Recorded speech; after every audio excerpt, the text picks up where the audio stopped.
The number of people applying to law school has dropped for the second straight year.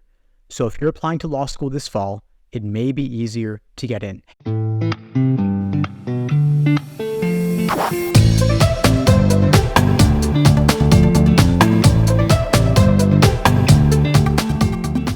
Hey, what's up everybody? Steve Schwartz here from LSAT Unplugged, joining you today to share an update on some law school admissions trends. Before I get into it, a quick request.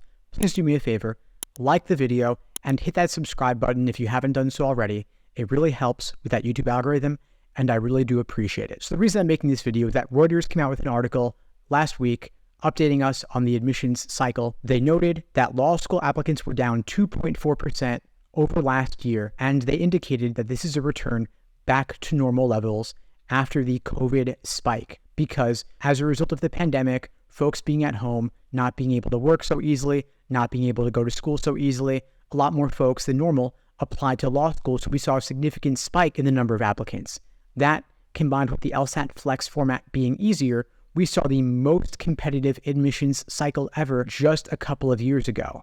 But as the number of people applying drops, and as we moved from the LSAT Flex format back to a 4-section format, things got a little bit easier from an admissions perspective because there are now fewer high scores than there were during the peak of the pandemic, and there are also fewer people applying. However, a lot of these folks with higher LSAT Flex scores are still in the applicant pool because they took the LSAT a year or two ago, but still have not yet applied. So the number of people applying with the LSAT scores of 170 to 180 is actually up over last year, meaning it's still tough to get into the most elite law schools.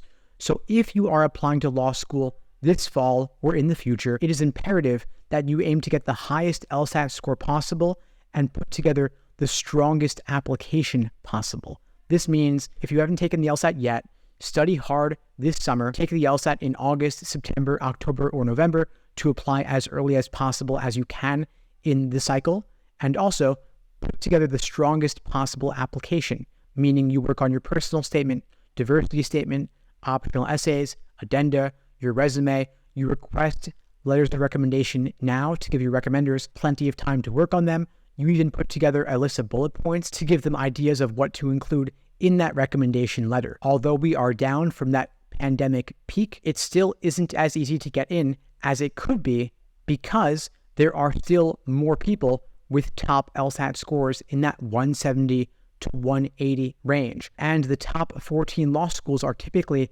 going to have LSAT medians above that 170 mark. And those medians have been rising pretty much every single year due to those applicants with higher LSAT Flex scores. So even if your GPA is high, even if your GPA is above the median of the schools to which you are applying, that doesn't mean the LSAT isn't important as well. Nearly every single law school that releases its admissions index, which is the number that shows how they weigh LSAT relative to GPA, LSAT scores are typically weighed more heavily than GPAs at virtually every single law school, which means you want to get an LSAT score above the medians of the schools to which you are applying.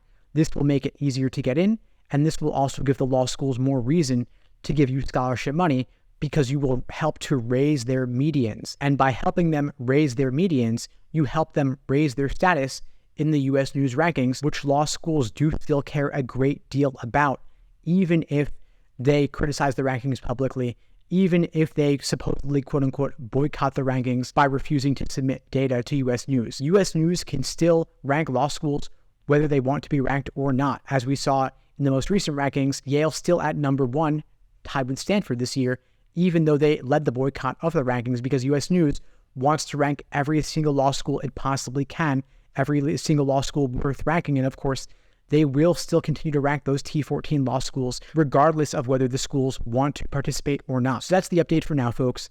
I hope you found this video helpful. Again, if you did, please do me a favor, like the video and subscribe to the channel. It really does help, and I really do appreciate it. In the meantime, I wish you all the best and take care.